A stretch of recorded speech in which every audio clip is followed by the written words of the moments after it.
Let's have a look.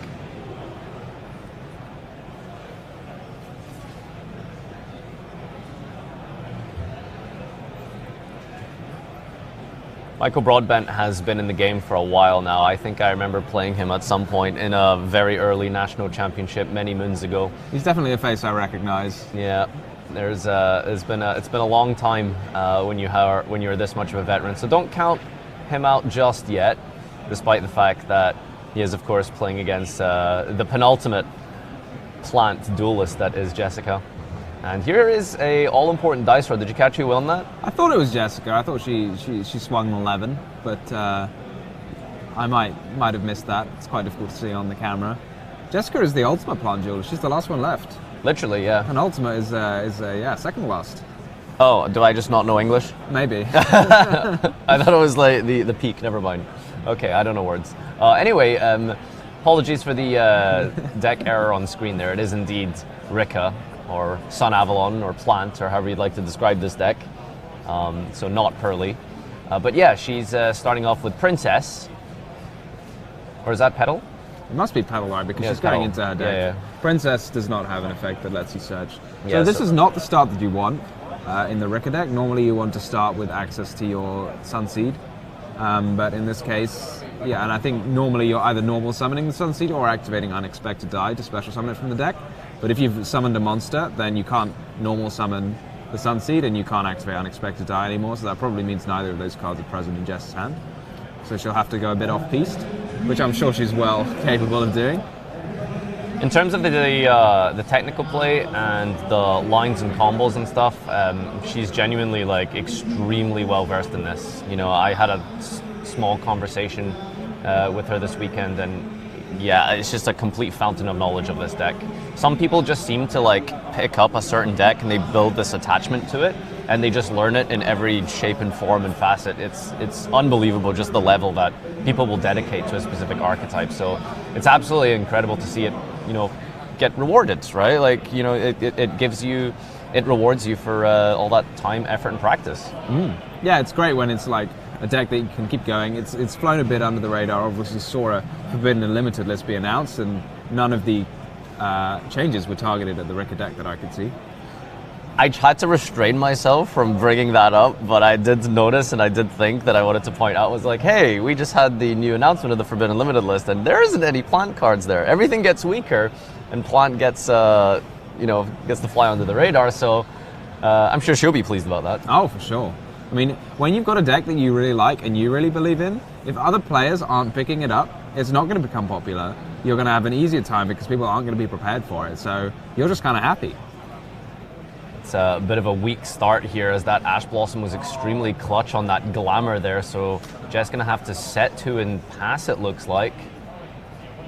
And just shuffling at the end of the turn, it's a shortcut players sometimes use. You don't need to shuffle your deck every time you search. If you only need to shuffle it if you're going to interact with the top of the deck, maybe by drawing or by milling a card or excavating a card, something like that. So it's reasonable. I'm not sure if Michael has engine here. Oh, there's a Rise Heart, but there's Rise Heart is not good engine. I see the best engine, the Cyframe driver himself. There's not much else here. Book of Moon coming down directly on the Rise Heart. Why do you think we use that immediately? Maybe she doesn't want to see a card banished. I mean, maybe you're going to Book of Moon, maybe she's just sort of preempting a Theosis or something like that. I'm not sure 100% why you'd go for it straight away. Maybe, yeah, she just doesn't want its effect to be activated this turn. She wants to keep cards in her deck. This is the point of Rika where I think it really shines, is if you can get into more of a grind game, then Petal is going to be able to special summon itself out every end phase, and then, you know, get you a search every turn. So you're always going to have some sort of way to keep playing the game, especially since, you know, she's established Con, very underrated card. I can't, you know, I mean, Con's crazy card, yeah, for sure. I can't encourage just how amazing this field spell is. But I mean, you were mentioning the Petal, right? That gets you a card back every turn, but the Con lets you set Rika spell trap every turn, and every turn as well, you can, if you would tribute a plant monster, you can tribute an opponent's monster instead. I'm not 100% sure if the monster can be face down when you tribute it. It might have to be face up. Not, but that'll be on the text of the card.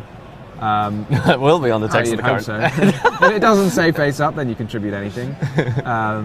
So I think she might go for a Strenna here. Oh no, okay, she's going for the That's a glamour, right? Adding 2 cards. Yeah, right, we want that loci for sure there. Michael, I think, had a Book of Moons, so that should shut down too many shenanigans, but when your opponent's got to resolve their Con twice, it's looking a little uphill battle for Michael. Yeah. Now, there's an interesting amount of defensive cards that Jessica's running here. She also is running Book of Moon, and I was just wondering for a moment there if she was going to chain Cross Out, because she is playing a heavy sort of cross-out engine. I guess you could call it that, but it's like one of like so many cards. You know, she's playing one of Ash, Nibiru. The books also work really well, and I suppose you can also hit like things like Droll, Talents potentially. She's also got a Shifter in the side deck. So there is a one-off shift. That's a good point. I didn't actually pick that up. It's kind of funny. I think like it is normally a downside to run like a lot of one-offs that you wouldn't necessarily want to include, but the reason people are including these cards in their deck is because they're powerful disruptive tools. So it's not like if you draw Nibiru, you're like, oh no, I've drawn Nibiru, like what am I going to do? Like obviously it has its purpose even if you draw it, even though its like main purpose is to be used with the Crossout. Yeah, that's the great advantage of the card in a hand trap heavy format. If your deck can facilitate hand traps, you know, you could potentially consider playing Crossout alongside them, and yeah, it's got that beautiful crossover where if you draw Crossout, you know, you're insulating yourself from your opponent's disruption. But if you draw those, you know, one-of cards like the Ash Blossom that Jessica's playing, then it's, you know, well, it's Ash Blossom. You're not going to complain about ashing your opponent's card, are you? No, and for sure. And another interesting benefit is even though you don't get to choose like what, you know, normally people just like to play 3 of their favorite hand traps. But if you're running like a variety, it can make a difference to your opponent's plays, right? Because Nibiru, you'd play very differently around to like an Ash Blossom, for example. So you don't necessarily know what your opponent's going to have. So it's a bit of a awkward and weird line that Jess has to go through here, but it's going to work out kind of fine actually, because this Jasmine, the Link 2 that she's going for here, is able to tribute a monster that it points to, special a plant out the deck, any plant, by the way. Special a plant, any plant. Yeah, and oh, enemy controller. All right, that's pretty strong. It will potentially disrupt Jess for this whole turn here, but it's I mean, yeah, if you disrupt your opponent for a turn, it doesn't matter if you don't have anything to follow up with. Yeah, right? I think Michael's really going to have to pick up a unicorn off the top of his deck here, because he's really fallen far behind on engine pieces. So I think passing over the deck means, yeah, Jessica's not searching anymore and she's about to end her turn. All right, here we go. Is that a pressure planet or is that a birth? I thought it was a Theosis, so between us we're completely useless. It's a birth. I think it was a birth. Oh, I was 50% right, see? But this isn't very good, though. No, it really isn't. I mean, maybe he already had Theosis. Oh, okay, right, yeah, we've got Theosis. All right, this is getting better. This is strong. It's interesting, because Jessica there, if she'd held the Book of Moon for just a minute, then the Theosis would have come down last turn and been shut down by by the Book of Moon, so the Theosis would just be in the graveyard. Yeah. And the trade-off for the Theosis being in the graveyard would be that your opponent would have got to banish a card from their deck and banish 3 of yours, so... I don't know, maybe she didn't want to lose 3 loci off the top or something. Maybe in hindsight, you give it, I mean, it's easy to say, like, there's always hindsight, like, how the game's ended up, that it would be better that the Theosis wasn't there and you'd rather just let your opponent activate the effect, but... I mean, obviously Jess has her reasons. She probably knows how to use a Book of Moon. That's huge. That's huge. All right, we got Ricochet being activated here. I'll tribute one of your monsters and take the other one, please. Yeah, no, combining this with Con is really powerful. Now, normally just, you know, disrupting by stealing a card your opponent controls is like, I mean, that's powerful enough just by itself. But also tributing your opponent's other monster for cost is really, really good. And yeah, that's turn ending right there. Yeah, I don't know if Michael's got any follow-up. Presumably he's not holding any Kashtira cards. Is Sheet permanent? No, it's not. No. I think they were just going through their sort of end phase effects. I think Jessica's allowed to do them in any order she likes, but... Yeah, I guess I think that is correct. You can choose to, like, okay, resolve the effect of Sheet, which is the trade, and then you can choose to resolve the petal. Oh, yeah. I suppose not, actually. Is there some restriction on petal that we're not aware of? It's probably the wording of Sheet. I assume it probably says something along the lines of at the end of the turn, return it to your opponent or something, and then therefore at that point you can't use your petal in the graveyard because it's the end of the turn, not the end of the phase. It might be that she tried to use petal when she had a non-plant monster. I'm not 100% sure. potentially. But now we're after 3 attempts. I mean, it's not finally. Yeah, it's not going to matter too much here because normal summon Lokai into no disruption is does she play like the yeah? Okay, I think that's how you go through the typical OTK line. You want to go like Thrasher into Malayas, and that just gives you. I think that's just game by itself. I mean, the only thing that Michael has going for him here is the fact that he's going to be able to use Birth to banish 3 cards from Jess's graveyard, but I don't think that's going to be quite enough. Yeah, I mean, it's basically just a case of navigating through 8,000 damage here. And it's interesting that neither player has done any damage this turn, but it doesn't really matter because, you're sort of in this, I don't want to call it a stalemate, but you're in this tug of war between each other for a couple of turns, and then whoever fully establishes the control, as Jess did last turn with the sheet, you're now just free to absolutely pop off as your opponent has no more disruption. Is that a snowdrop we summoned, manipulating the level for Queen? Snowdrop the Rika Queen. Hang on, what's the Rika Queen called? It's Rika Queen. Is that just Rika Queen? Does she not have a name? Teardrop? Teardrop, that's the one. Because isn't the Snowdrop also a Rika Queen? They are all queens, Tom. They are all queens. No. Okay, Strenna's a queen, I'm pretty sure. Isn't it Rika Queen? Yeah, Teardrop is a Rika Queen, but I'm pretty sure is the XYZ Strenna not a Rika Queen? Is it not Rika Queen Strenna? Okay, titles aside, let's have a look at what we are going to try and establish for game number 2 here. Jessica does manage to take that duel quite convincingly. Well, I mean, it was a bit shaky, I suppose, for both players, but you got to feel for Michael. I don't think he had particularly the greatest hand ever. Yeah, there was never a time where we were looking like it looked positive for Michael, was it? Like he got to start playing for a minute, and then Jessica used her interruption in the form of Ricochet, and that was that.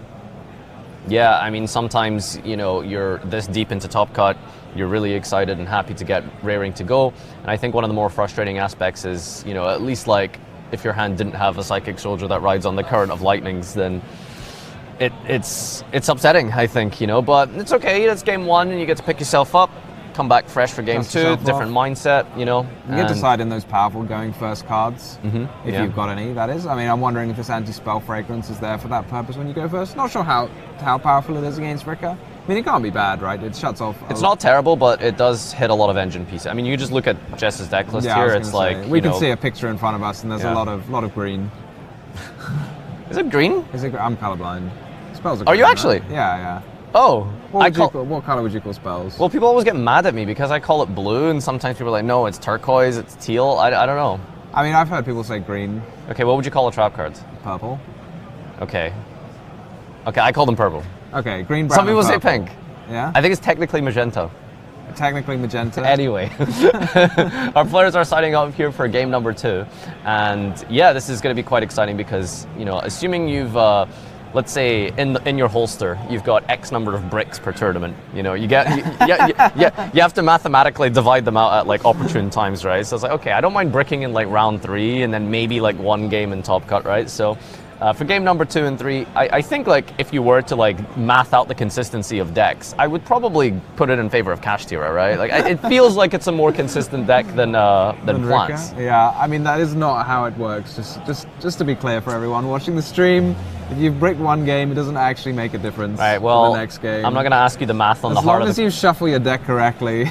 I'm not going to bother with the math on the heart of the cards here, but regardless, someone is going to take this next duel down, and, well, the Kashtira of Michael Broadbent is most likely going to start here, I'd think. I mean, I would be very scared to that. I mean, because we did talk about, Kashtira can let people start, but this is a terrifying deck to go second against. I mean, Darren was talking about it, maybe against Purely you can go second, because that's a deck that does a bit, but not a huge amount on its first turn, whereas if you let Rika go first and combo off, it does a lot. Yeah, for sure.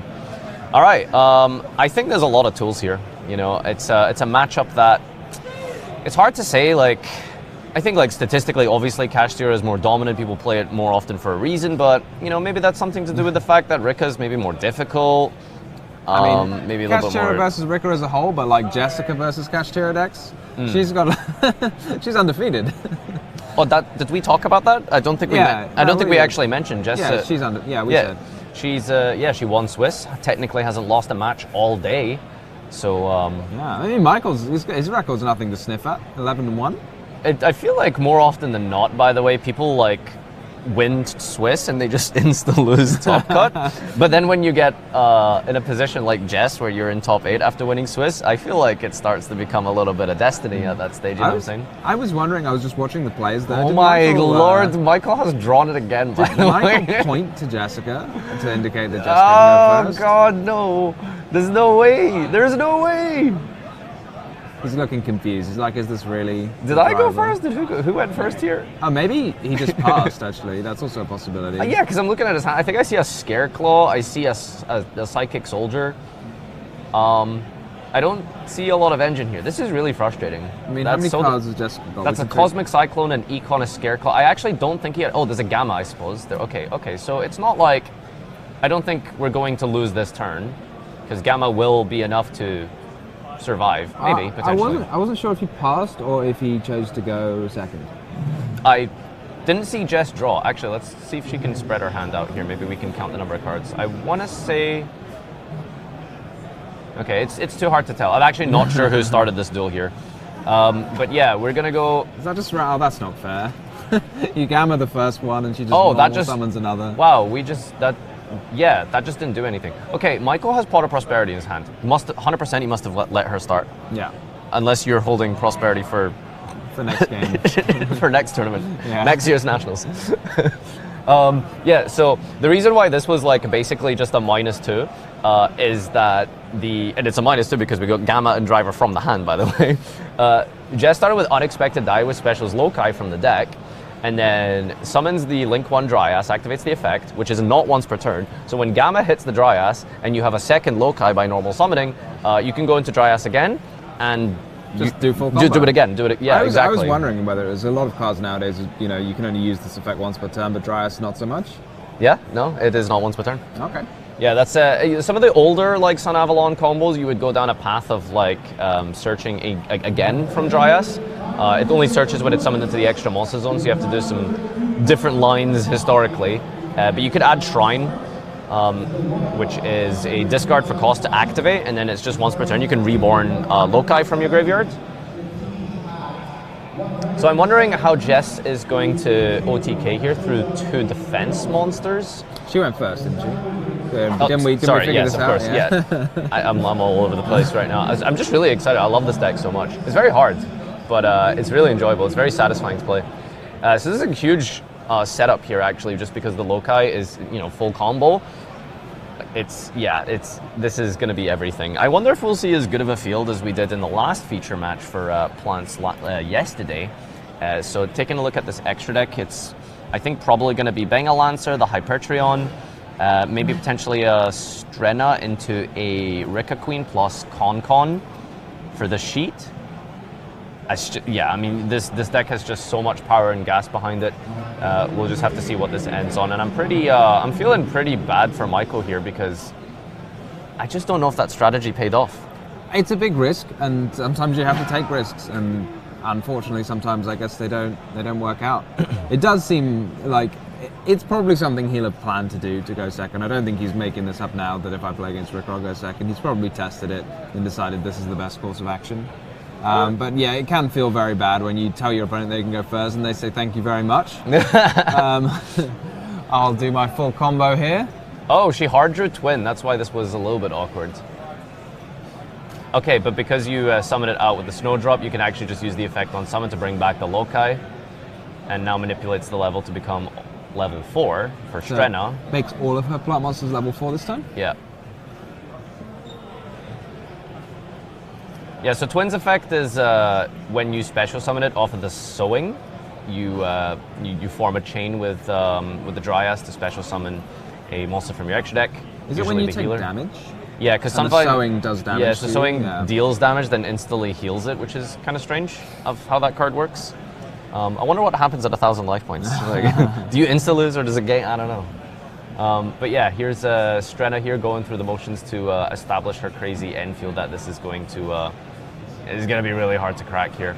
So Michael decided to go second, brought in Cosmic Cyclone, as you can kind of see from his hand there. I suppose the Cosmic is I feel like it's not amazing because you can deal with con contributing for cost, but then you still have to deal with the sheet anyway.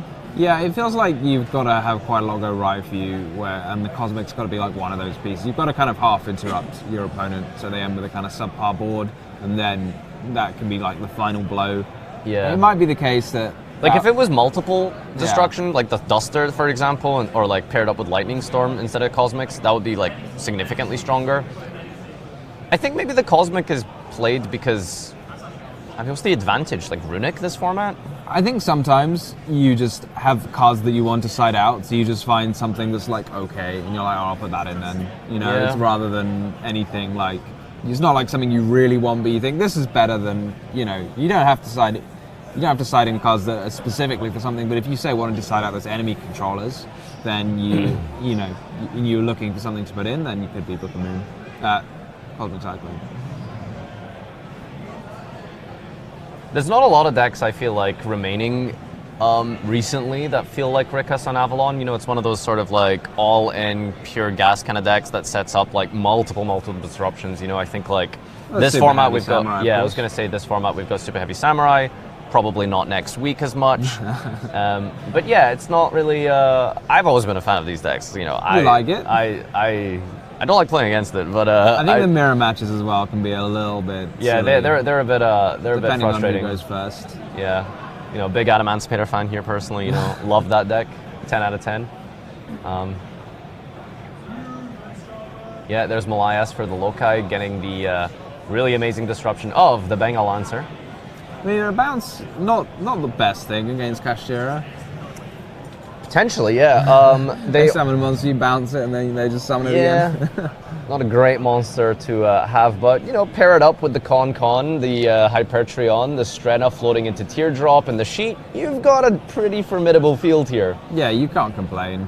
Digging straight for 6 cards for Michael here. I think we need to... But the thing is, what do we dig for? Ooh, there's Lava Golems in his side deck, I was suppose. Wondering, do you have a negate this? Prosperity? Post side, I always negate. But, like, what do you negate with? The Hypertron, right? Is it not we got a spell underneath it, true. Oh, we only went for 3? 3 is... I feel like you have to go for 6 post-siding. Anyway. I'm a bit confused by that. I was thinking, yeah, post-side you negate in case your opponent rolls over a Dark Ruler, right? Exactly, right? That's what I would be worried about. She's probably not aware of the fact that he's playing Lava Golem. We don't even know if he sided it in. But that is definitely, like, if I was him, I would want to dig for a Lava Golem. You know? Yeah, I'm really curious as to why he'd banish only the 3. Like, I can't imagine this game's going to last too many more turns, so you're probably not going to need the whole depth of your extra deck. Maybe it's sort of like a gambit to see, like, if you banish 6, maybe he thinks she'll negate it, and if you banish 3, then she won't. It's like a little like game of chicken somehow. Yeah. But I'm because, like, if you have Dart Ruler, you're going to slam that down anyway, so the negate is, you know, irrelevant. So what else do you, like, potentially hold for? Lightning Storm? What are you afraid of in terms of spells that Cashier is going to activate against you? Just Engine for Theosis or something? Maybe you just want to deal with Engine, or maybe you want to hold it as a monster negate. Oh yeah, I guess it does have the diversity of that, you know, because of the way the functionality of the attachment works on Hypertrion. It's a really cool card. Doesn't really come up often because it feels like it was really just designed for plants, but yeah, I think it is actually a generic rank 9? Is it? I don't know. Is it not 8? Does it not have to be 8 for Breaker Queen Strenna? Maybe I made that up. Maybe you did. Maybe I did. One of those things. This is a lone Scareclaw Kashtira. This is one of the cards where Bengal Lancer is quite relevant against it, because you can only use the effect of Scareclaw Kashtira to summon it once per turn. So once it's gone back to your hand, you can't use it again until next turn. Special summoning Kashtira monsters, they're all not once per turn, correct? Except specifically Scareclaw? Exactly. Well, Scareclaw is an effect to summon it, so whereas the other ones are just a condition, so you can just summon it from your hand, whereas Scareclaw, so you can see Michael's kind of holding it in his hand for a minute because it starts to chain. So he's like, I'm activating this effect, and then Jessica has a chance to respond. Whereas like Unicorn, you just put it on the field. Yeah. And yet, if you consider the fact of Scareclaw being an effect, especially someone like all of the other... Oh, okay, we do have the Theosis there. And, well, it all worked out because I think negating this would be... I mean, Jessica's kind of got spoiled for choice here, right? She can negate it with Strenna. That's the end of the duel, wow.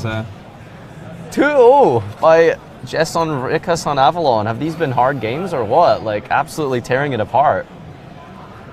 Yeah, she's looking like very solid this weekend, having like, continuing her undefeated record. Yeah, no, that was, I mean, as good of a display as we'll see. I mean, all of the plant, sort of duels that we've watched this weekend have been, it's a real sort of display of just the level and power that you can establish with a crazy combo deck. Yeah, it's sad to see for Michael. Like,